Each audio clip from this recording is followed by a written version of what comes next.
the body is carrying the legacy of a lifetime of movement patterns, right? And what I think I hear you describing is by taking it a level deeper, by teaching, calm before intensity, by teaching subtlety and awareness, you're teaching that person to understand themselves better before they try to ratchet up, which to me shows a maturity of practice and awareness that I don't know if you want to speak to this. I know that I feel like having my injuries when I did led me on a path to understanding things at a level that then let me help others. And I hear that very much in your story as well.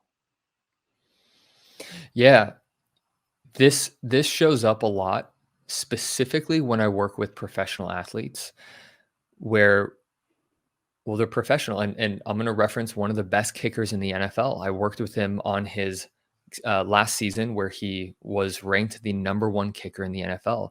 Here's a guy who has a significant amount of money behind his name. His body's performance is all backed by contracts. He has to perform, and his conditioning has been so intense.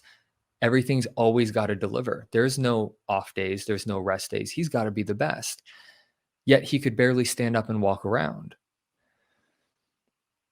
And when he first came to me, our very first day was, we're not going to move. We're going to lay down on the ground.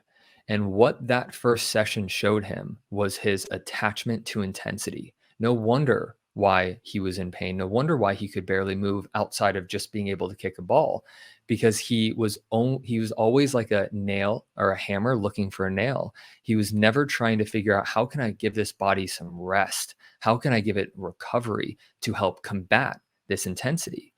And one of the first concepts that I used to teach people at the start was, our body's energy exists on a spectrum.